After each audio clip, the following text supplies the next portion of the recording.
우리의 인생 속에는 수많은 만남이 있습니다. 태어나면 우리가 부모를 만나고 또 자라면서는 친구와 스승을 만납니다. 청년 시절에는 인생의 반려자를 만나고 또 결혼 이후에 사랑하는 자녀들을 만납니다.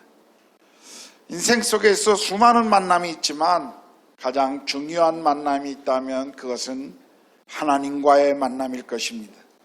그리고 신앙 안에서 건강하고 좋은 교회를 만나는 것도 또한 우리 인생에 가질 수 있는 축복일 것입니다. 제가 전에도 한번 소개한 적이 있습니다만 어떤 교회 광고지에 이런 글귀가 실려 있는 것을 제가 읽은 적이 있습니다. 인생의 방황은 하나님을 만나면 끝나고 신앙의 방황은 좋은 교회를 만나면 끝난다. 좋은 교회를 만나 신앙생활 한다는 그것은 우리 인생에 주신 놀라운 축복 가운데 하나이지만 특별히 신앙 안에서 함께 성장할 수 있는 친구들을 만난다는 것 또한 아주 특별한 축복일 것입니다. 제 인생을 돌아볼 때 늘 제가 감사하는 것 중에 하나는 하나님께서 제게 좋은 사람들을 많이 만나게 하셨다는 것입니다. 좋은 부모님 밑에서 자랄 수 있었고 또 신앙을 갖도록 도와준 친구들이 있었고 또 제 신앙이 성장하도록 도와주었던 믿음의 스승들과 선배들이 있었습니다. 그리고 하나님 나라를 위해 함께 기도하고 꿈꾸었던 제 믿음의 친구들이 있어서 저는 참 행복했었습니다. 제가 인도에서 교회를 개척하고 난 이후에 우리 교회에 보내주신 분들을 생각할 때마다 제 마음에 참 깊은 감사가 있습니다. 왜냐하면 주님이 인도 땅에서 저에게 주신 선물이라고 늘 생각하기 때문입니다. 여러분을 만난 것, 제 인생에 그것은 특별한 축복이라고 저는 늘 생각하고 감사하고 있습니다. 우리 인생에서 함께 할 수 있는 사람들이 있다는 것, 누군가 내 곁에 함께 걸어가지고 있는 사람이 있다는 것을 아는 것, 그것은 정말 놀라운 축복입니다. 여러분도 그렇게 생각하십니까? 우리 옆에 있는 분들에게 한번 이렇게 인사해봅시다. 당신은 하나님이 저에게 주신 축복입니다. 한번 인사해 볼까요?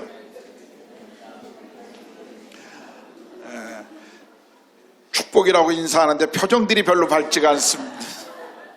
다시 한번 우리 앞뒤에 있는 분들에게 함께 있어줘 행복합니다. 우리 같이 인사합시다. 함께 있어줘 행복합니다. 누군가가 함께 인생에 함께 걸어가지고 있다라는 것, 그것은 정말 우리에게 있는 축복이요 행복입니다. 오늘 우리가 읽었던 본문을 보면 바울의 생애에서 가졌던 가장 큰 기쁨 중에 하나요, 그의 인생에 놀라운 감사의 제목이었던 한 사람을 바울이 만나는 것을 우리에게 소개해주고 있습니다. 그의 이름은 디모데입니다. 바울은 이제 2차 전도 여행을 시작하면서 3년 전쯤에 방문했던 1차 전도 여행 때 방문했던 도시들을 다시 지금 방문하고 있습니다. 그리고 루스드라에 갔어서 거기서 디모데라고 하는 한 젊은이를 지금 만나게 됩니다. 디모데는 어머니는 유대 여자였고 아버지는 헬라인이었습니다. 한마디로 그는 혼혈인이었습니다. 아마도 이 가정은 바울의 1차 전도 여행 때 바울의 전도로 예수님을 믿게 된 것 같습니다. 특별히 그의 외가쪽 할머니와 그의 어머니 그리고 디모데는 아마 바울에게 복음을 듣고 예수님을 믿은 것 같습니다. 그는 어머니로부터 경건한 신앙을 이어받았고 또 아버지로부터는 헬라 문화에 대한 여러 가지 것들을 배웠을 것입니다. 아마 유대적 신앙적 백그라운드와 헬라적 문화적인 백그라운드를 가진 이 디모데라고 하는 젊은이는 바울의 선교 여행에 아주 필요한 그런 사람이었을 것입니다. 그래서 이런 자질을 본 바울은 이 디모데를 자신의 선교팀에 합류시키고 있습니다. 그런데 한 가지 문제가 있었습니다. 그것은 이 디모데라고 하는 젊은이가 헬라인이었던 아버지의 영향 때문에 아마 그랬던 것 같은데 할례를 받지 않았던 것입니다. 우리가 구약 성경을 읽어보면 이방인과 결혼했을 때는 그 이방인의 자식들까지도 내보내는, 유대인으로 인정하지 않는 하나님의 공동체인 그 나라 가운데 제외시키는 것을 우리가 보게 됩니다. 그러나 예수님 당시 시대에는 부모 중에 양쪽에 어떤 사람이 유대인일 경우에는 그 자식들을 유대인으로 받아주는 그런 문화가 이미 형성되어 있었습니다. 어머니가 유대인이었던 디모데는 그런 의미에서 유대인 쪽에서도 받아들일 수 있는 사람이었는데 한 가지 문제가 있는 것이 그가 할례를 받지 않았다는 것입니다. 그래서 이 문제를 해결하기 위해서 바울은 이 디모데에게 할례를 행합니다. 그런데 우리가 한 가지 재미난 것이 있는 것은 우리가 15장에서 본 것처럼 바울은 예루살렘 공회에서 그리고 안디옥 교회에서 이방인들에게 할례 받지 않아도 된다는 것 때문에 신학적인 논쟁을 그것을 위해서 싸웠던 사람이었습니다. 갈라디아 여러 교회의 이방인 신자들에게 할례를 받으라고 하는 이 잘못된 가르침에 굴복해서는 안 된다라고 편지를 보냈던 사람이 바로 바울이었습니다. 더욱이 지금 그는 예루살렘 교회가 결정한 이방인들에게 구원의 전제 조건이 할례가 아니라고 하는 그 편지를 들고 방문하고 있는 중이었습니다. 그런데 이런 바울이 왜 디모데에게는 할례를 행했을까요? 왜냐하면 이것은 디모데에게 있어서 구원의 문제가 아니었기 때문이었습니다. 만약 디모데의 구원의 전제 조건으로 할례를 행해야 된다고 사람들이 요구했다면 아마 바울은 결단코 디모데에게 할례를 행하지 않았을 것입니다. 그러나 이 문제는 구원의 문제가 아니라 구원에 대한 신학적인 논쟁과 이슈가 아니라 사역의 효율성에 대한 문제였습니다.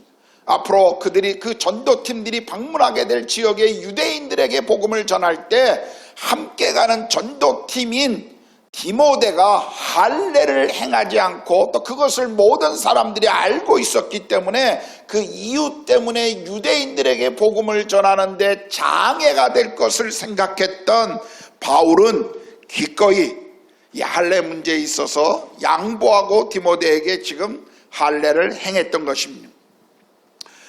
여기에서 이슈는 구원에 대한 문제가 아니죠. 이것은 사역의 효과성에 대한 문제였습니다. 바울이 지금 행한, 디모데에게 행했던 이 할례는 종교적인 의미라기보다는 바울에게 있어서, 디모데에게 있어서는 효과적인 전도 사역을 위한 단순한 외과적인 수술에 불과했다라는 것을 우리가 알 수가 있습니다. 바울은 지금 디모데를 보았고 그 안에 있는 놀라운 자질을 보았습니다. 이 놀라운 동역자를 얻는 데 있어서 그는 다른 이유 때문에 시간과 정력을 소비하지 않도록 그는 지금 이런 결정을 내렸음을 알 수가 있습니다. 바울은 늘 복음 전도와 그리고 선교에 있어서 늘 본질적인 문제에 있어서는 양보하지 않았지만 그러나 비본질적인 문제에서 그는 늘 양보할 수 있는 태도를 가지고 있었던 사람이었습니다. 지금 이 디모데의 할례 문제도 바로 그런 이유 때문이었습니다. 자, 이제 디모데에게 할례를 주고 그를 전도팀에 합류시키고 함께 2차 전도 여행을 새로운 지역을 향해서 떠납니다. 그렇다면 디모데, 오늘 바울이 만났던 디모데는 어떤 사람이었죠? 우리가 1절을 보면 디모데라는 제자가 있으니 그 어머니는 믿는 유대 여자요라고, 믿는 유대 여자라고 표현하고 있습니다. 디모데는 첫 번째로 경건한 어머니로부터 신앙적 유산을 받은 사람이었습니다. 바울이 나중에 디모데에게 쓴 편지인 디모데후서 1장 5절을 보면 이렇게 말하죠. 이는 내 속에 거짓이 없는 믿음이 있음을 생각함이라. 이 믿음은 먼저 내 외조모 로이스와 네 어머니 유니게 속에 있더니 네 속에도 있는 줄을 확신하노라. 우리가 이 말씀을 보게 되면 지금 디모데는 외할머니와 어머니로부터 신앙적인 좋은 영향을 받고 자란 사람이라는 것을 알 수가 있습니다. 지금 외가 쪽에 신앙적인 좋은 유산을 받고 디모데는 자랐던 것입니다. 저는 여러 번 제가 말씀드렸습니다만 저는 믿음의 1세대로 큰 사람입니다. 제가 처음 저희 가족 친척들 중에 처음 예수를 믿은 사람이었습니다. 교회 다닐 때 제일 부러웠던 것 중에 한 가지가 온 가족이 모두 함께 교회에 나오는 그런 친구들이었습니다.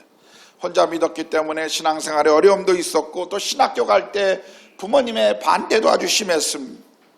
신학교에서 공부할 때 부러웠던 것 중에 하나가 이 목사 아들들이었습니다. 이 축복을 받고 또 학교에서 장학금도 주고 그냥 목사 아들이라는 이유 하나 때문에 장학금도 주고 그런 아이들을 보면 정말 얼마나 부러웠는지 모릅니다. 그래서 종종 주님 앞에 주님, 저는 제가 신앙을 처음 가졌지만 저희 가정, 저희 자녀들은 이 믿음의 유산을 계승할 수 있게 해달라고 늘 그렇게 기도했던 적이 있습니다.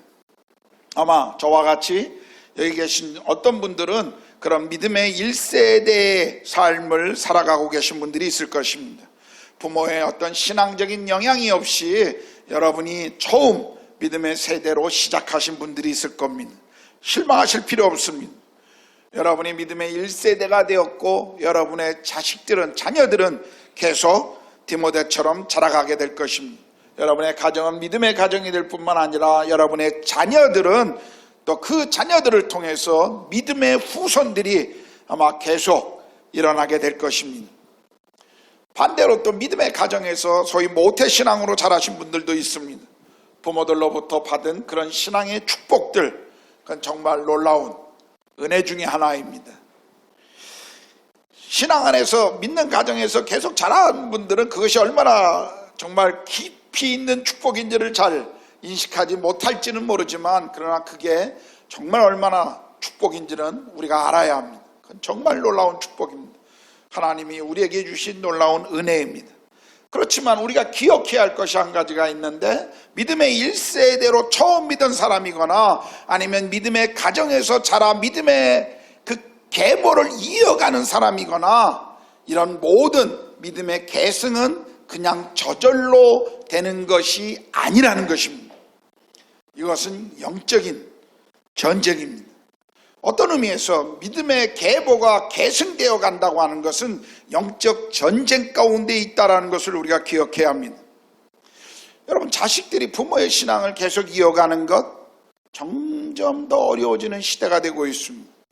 우리 선교사들도 모이면 가장 많이 하는 기도 제목 중에 하나가 이 자식들을 위한 기도입니다. 어렸을 때는 부모의 보호 아래 있었기 때문에 아이들의 신앙을 부모가 보호해주고 지도해줄 수 있었습니다. 그러나 고등학교, 대학이 가고 또 그 이후의 시간을 보내면서 떨어져서 자녀들이 따로 시간을 보내면서 아이들의 그 신앙, 그 아이들이 정말 주님을 사랑하고 주님의 제자로 자라가고자 하는 것에 대한 그 열망의 그 부모들의 마음 가운데 그것이 있는데 종종 선교사 자녀들도 그런 부모의 열망과는 다르게 살고 있는 사람들이 많기 때문에 늘 우리 선교사들도 깨어서 자식들을 위해서 기도하고 있습니다.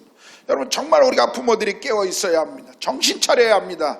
오늘 이 시대가 얼마나 우리 아이들이 자라는 환경을 보십시오. 세속적인 교육과 그리고 온갖 세상적인 유혹들이 우리 아이들을 삼키려고 공격하려고 얼마나 정말 그것을 준비하고 있는지 모릅니다.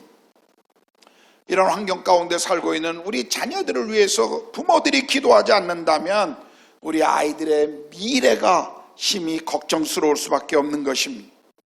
종종 교회에서 보면 자기 자녀들의 학교 성적과 또 학교 생활에 대해서는 엄청나게 관심이 많은 분들이 아이들의 신앙에 대해서는 관심이 없는 그런 부모들을 볼 때가 있습니다. 학교 행사는 빠지지 않고 참석시키면서 교회나 또는 수련회, 이 신앙적인 수련회 이런 것은 보내지 않는 또 부모들도 있습니다. 그냥 교회만 나가주면 만족해하는 부모들도 있습니다. 또 어떤 분들은 자녀들의 그 신앙교육은 교회가 책임져야 한다라고 생각하시는 분도 있습니다. 예, 교회 학교를 신뢰하고 그렇게 자녀들을 맡기는 것 감사한 일입니다. 교회도 아이들을 정말 책임을 다해서 기도하고 사랑 안에서 신앙 안에서 그 아이들이 자라도록 최선을 다할 것입니다. 그러나 아이들을 교회 학교에 맡기는 것도 중요하지만 정말 더 중요한 것은 가정에서 부모들이 보여주는 믿음의 삶이라는 것입니다.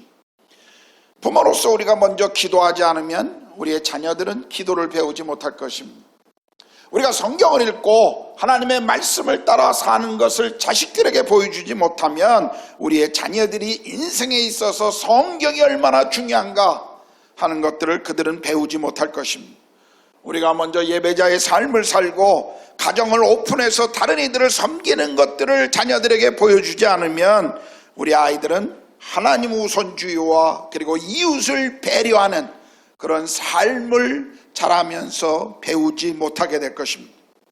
여러분, 부모들이 먼저 기도하고 말씀 안에서 우리가 먼저 성장해야 합니다. 부모들이 계속 믿음 안에서 성장하지 않으면 우리 아이들에게 무엇을 우리가 남길 수 있겠습니까? 특별히 형제들은 정말 우리가 우리 자신을 좀 부끄러워할 필요가 있습니다.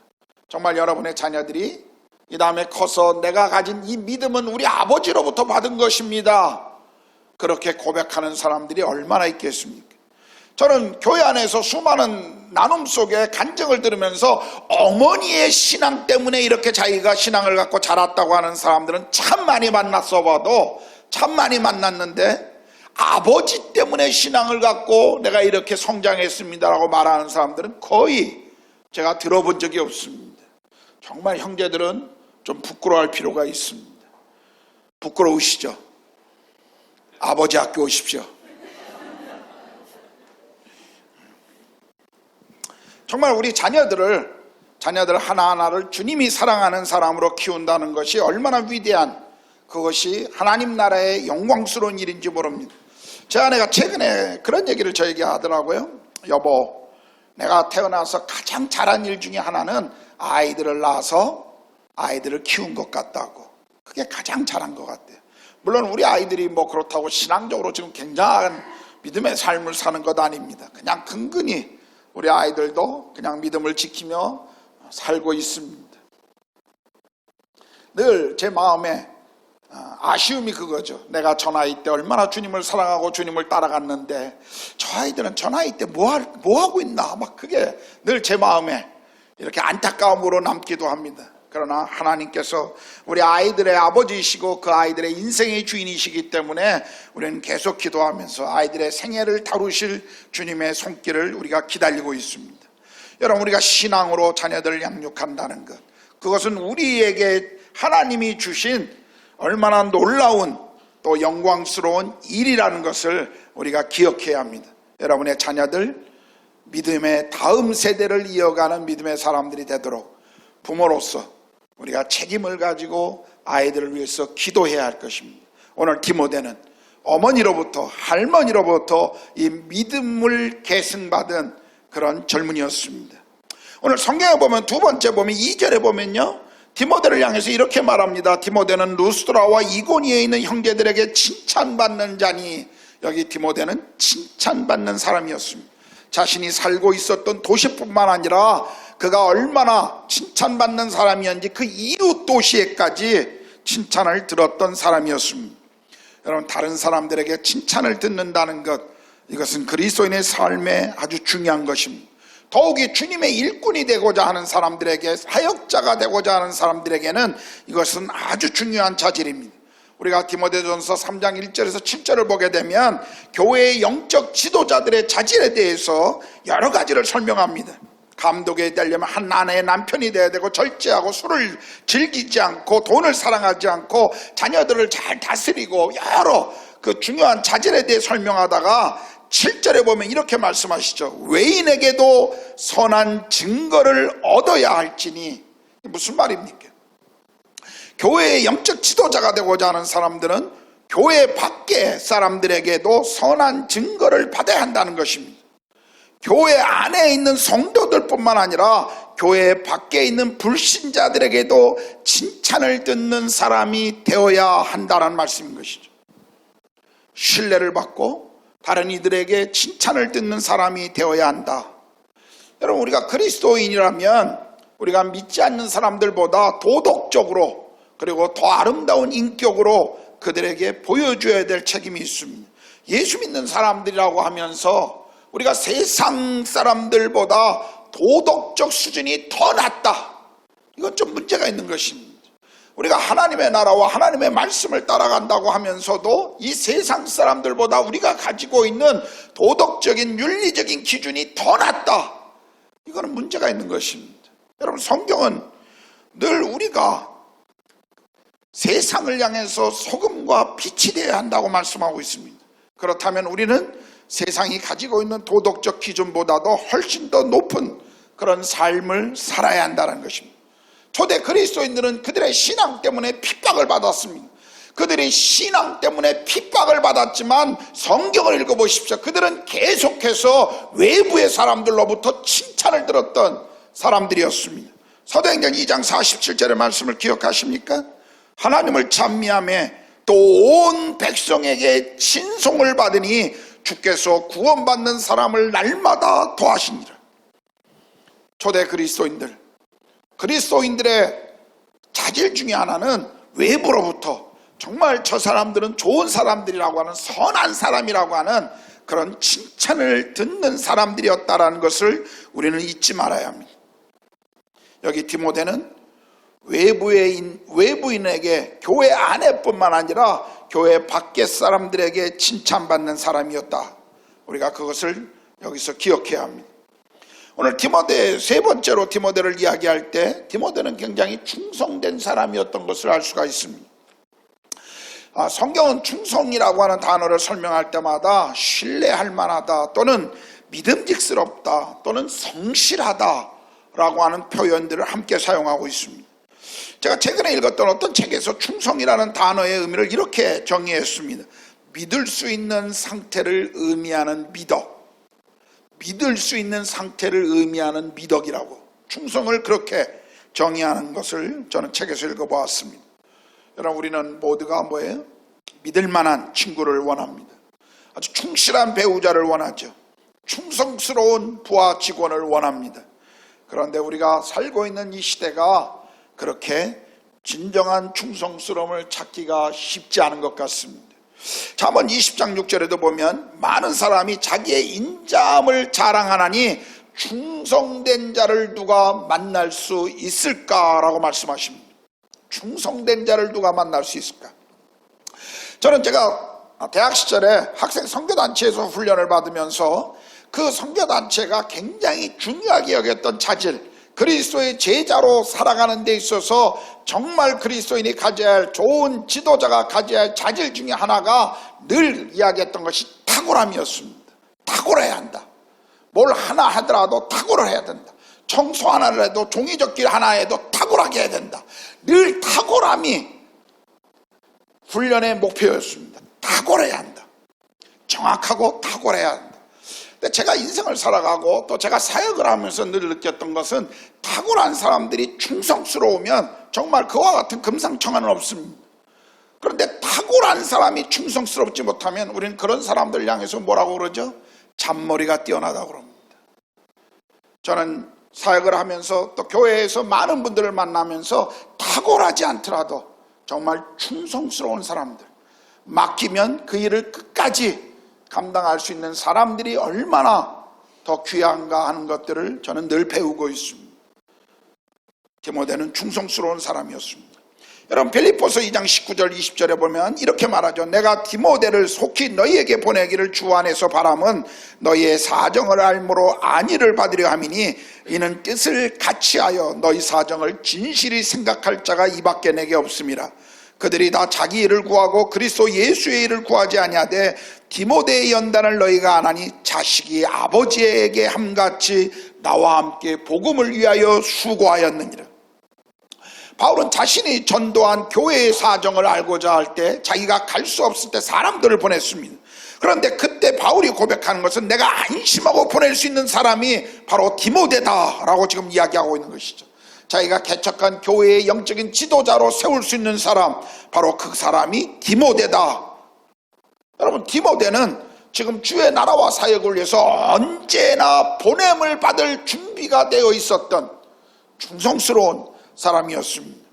고린도전서 4장 17절에 보면 바울은 이렇게 말합니다. 이를 위하여 내가 주 안에서 사랑하고 신실한 아들 디모데를 너희에게 보내노니 저가 너희로 하여금 그리스도 예수 안에서 나의 행사 곧 내가 각처 각 교회에서 가르친 것을 생각나게 하리라.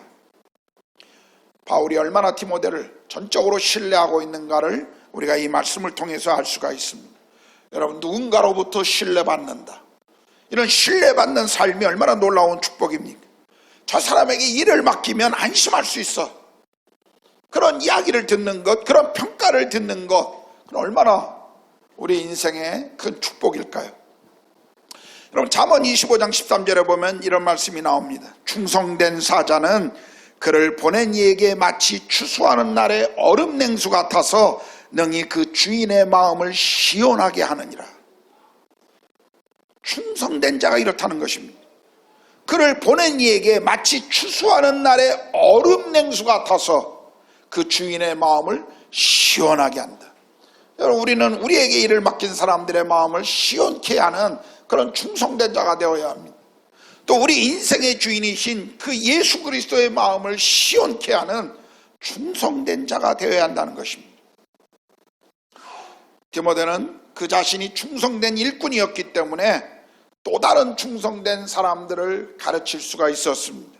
디모데후서 2장 2절에 보면 바울은 디모데에게 이렇게 말하죠. 디모데야, 네가 충성된 사람들을 가르치라. 그리하면 그들이 또 다른 사람들을 가르칠 것이다.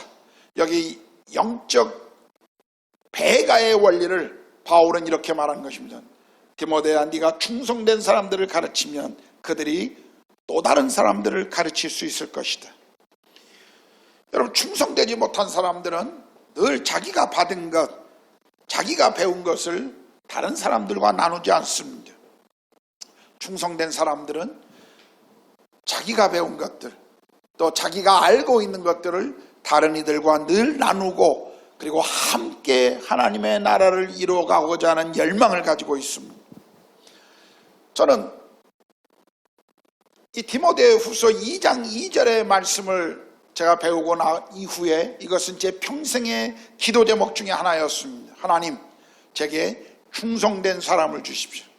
그들이 또 다른 사람들을 가르치고 이 영적 배가의 사역이 계속 제 인생을 통해 계속 이루어갈 수 있도록, 그것이 제 평생의 기도 제목입니다. 지금도 이 기도 제목은 제가 자주 하는 기도의 제목 중에 하나입니다. 만약 제 삶에 있어서 한정된 시간과 한정된 삶의 그런 시간 속에서 어떤 이들을 돕고자 하는데 그들이 충성되지 않는다면, 충성되지 않는 사람들과 더 많은 시간을 제가 사용한다면, 그리고 그것이 충성되지 못한 사람들 때문에 거기서 멈춰버린다면, 그것은 어떤 의미에서 제 인생에 투자되었던 시간들은 아마 아무런 수고의 열매가 없을지도 모를 것입니다. 그래서 충성된 사람들에게 집중하는 것이 중요합니다. 여러분, 충성된 사람들은 또 다른 사람들에게 영향을 끼칩니다. 그리고 그 영향으로 인해 영적인 계보가 계속 이루어가는 것입니다. 저는 우리 교회 모든 성도들이 정말 주님으로부터 배운 그 모든 삶의 원리들을, 그리고 주님을 만났던 그 감격을 또 다른 이들에게 나누는 정말 충성스러운 일꾼으로 여러분의 생애가 드려지기를 축복합니다. 여러분들 충성된 사람들을 위해서 기도하십시오. 먼저 여러분들이 충성된 사람으로 살아갈 것들을 주님 앞에 기도하고, 또 충성된 사람들을 달라고 기도하십시오. 우리는 디모데후서 2장 2절을 배우고 난 이후에 늘 이런 질문을 우리 가운데 던졌습니다. 스스로에게 던졌습니다. 내 영적인 바울은 누구인가? 나의 신앙을 돕고 있는 영적인 바울은 누구인가? 그리고 내가 섬겨야 될 영적인 아들 디모데는 누구인가? 저는 여러분의 삶에서도 여러분의 삶을 계속 돕고 섬길 수 있는 영적인 바울들, 여러분의 인생의 멘토들을 여러분들이 가질 수 있기를 원합니다. 그리고 또 여러분이 배웠던 그 삶의 원리들, 그리스도 안에서 주셨던 그 축복들을 또 다른 사람들에게 나눌 수 있는 영적 디모데들을 계속 만날 수 있기를 기도합니다. 여러분 늘 기억하십시오. 영적인 바울은 누구인지, 그리고 나의 영적인 디모데는 누구인지. 이제 설교를 마치겠습니다. 우리가 성경을 계속 읽어보면요, 재미있는 한 가지 사실은 디모데에 대해서 이야기할 때마다 디모데의 탁월함에 대한 이야기가 별로 없다는 것입니다. 우리가 디모데 전후서를 읽어보면 특별히 바울은 디모데, 한 교회의 목회자인 디모데에게 편지를 보내면서 굉장히 마음 가운데 여러 가지로 염려하고 있는 것 같은 그런 뉘앙스를 풍기는 구절들을 많이 보게 됩니다. 디모데의 그 인간적인 연약함에 대해서 더 많이 이야기하는 것을 볼 수가 있습니다. 디모데는 나이가 어린 청년 사역자였습니다. 그래서 바울이 편지를 보낼 때마다 그의 나이가 어리다는 이유 때문에 교회 사역이 힘들까봐 염려하고 있습니다. 그는 결단력이 부족해 보이기도 하고요, 젊어서 경험과 연륜이 부족해 보이기도 했습니다. 더군다나 건강도 좋지 않았습니다. 아마도 그의 위장에 문제가 있었던 사람 같습니다. 아마 사역의 스트레스 때문에 그랬는지, 아니면 여러 가지 여행 때문에 불규칙한 식사 때문에 그랬는지 알 수 없습니다만, 성경에 그가 여러 가지 위장병을 인해서 포도주를 사용할 것을, 그 당시에 포도주가 민간요법으로 아마 위장에, 소화에 좋았던 것 같습니다. 그래서 포도주를 이렇게 먹을 것을 권면하고 있는 그런 장면도 나옵니다. 그렇지만 우리가 디모데의 삶을 보면서 잊지 말아야 할 것은, 디모데가 가지고 있는 이런 인간적인 여러 가지 약점에도 불구하고 그는 자기 자리를 지킬 줄 아는 사람이었습니다. 그는 자기에게 맡겨진 일들을 끈기 있게 해낼 수 있는 사람이었음을 우리가 성경을 통해 알 수가 있습니다. 이것이 디모데의 장점이었습니다. 여러분, 우리도 마찬가지죠. 우리 안에 연약함이 있습니다. 모든 것을 다 완전하게 할 수 있는 사람은 없어요. 탁월하지도 않은 그런 모습이 우리 속에 있을 수도 있습니다. 더군다나 실수도 하고 실패도 합니다. 그러나 그런 자리에 있다고 할지라도 우리가 염려하지 않으셔도 될 것은, 우리가 연약하지만, 그러나 연약한 가운데서 우리가 주를 바라보면 주님은 그 연약함을 통해 우리를 사용하신다는 것입니다. 오늘 찬양했던 것처럼 우리가 연약함 가운데 주님이 강하십니다. 그분이 우리의 연약함을 사용하신다는 거예요. 오늘 디모데가 여러 인간적인 연약함과 약점 속에서도 하나님이 그의 인생을 사용할 수 있었던 이유는, 그 연약함 속에서도 디모데는 계속 주님과 함께하는 것을 배웠기 때문입니다. 여러분, 우리에게도 동일한 은혜가 필요합니다. 디모데는 다른 이들보다 강하고 능력 있는 사람은 아니었습니다. 그러나 주께서 허락하신 자기 자리를 지킬 줄 아는 사람이었습니다. 우리도 다른 이들보다 더 연약한 삶을, 또 더 연약한 육체를, 또 더 연약한 여러 모습들을 가지고 있을 수 있습니다.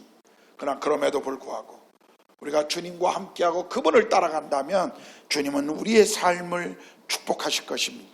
오늘 디모데를 통해서 우리는 그것을 배울 수가 있습니다. 또 한 가지, 바울은 디모데를 가리켜서 나의 사랑하는 아들이다 라고 말합니다. 더 나아가서 형제라고 고백하고, 그리고 동역자라고 바울은 고백하고 있습니다. 바울이 마지막 썼다라고 하는 편지 디모데 후서 4장에 보면, 바울이 인생 말년에 가장 보고 싶었던 사람이 바로 디모데였다라는 것을 우리가 알 수가 있습니다. 그는 로마의 감옥에서 디모데에게 편지를 보내며 이렇게 말합니다. 어서 속히 내게로 오라. 여러분, 바울의 인생의 말년에 그 과목 속에서 가장 보고 싶었던 사람, 그 사람이 디모데였습니다. 우리도 디모데처럼 다른 이들에게 누군가로부터 보고 싶은 사람, 함께하고 싶은 사람, 그리고 함께 동역하고 싶은 사람이 되어야 할 것입니다. 오늘 디모데가 그런 사람이었습니다. 오늘 우리는 어떻습니까? 여러분은 또 다른 이들에게 함께하고 싶은 사람입니까? 또 다른 이들에게 신뢰를 받고 함께 가고 싶어하는 사람들인가요? 또 다른 누군가에게 보고 싶은 사람, 그리운 사람이 되고 계십니까? 오늘 디모데는 그런 사람이었습니다. 우리도 연약하지만 그런 인생을 디모데처럼 주께서 주시는 은혜 아래서 자라갈 수 있다는 사실 잊지 마십시오. 여러분 누군가에게 보고 싶은 사람이 되셔야 합니다. 우리 옆에 있는 분들에게 한번 이렇게 인사해 봅시다. 당신은 내게 늘 그리운 사람입니다.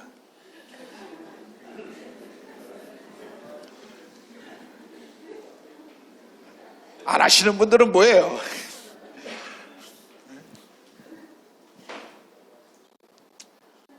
한 번 더 해볼까요? 지긋한 눈빛으로 당신은 제게 늘 그리운 사람이었습니다.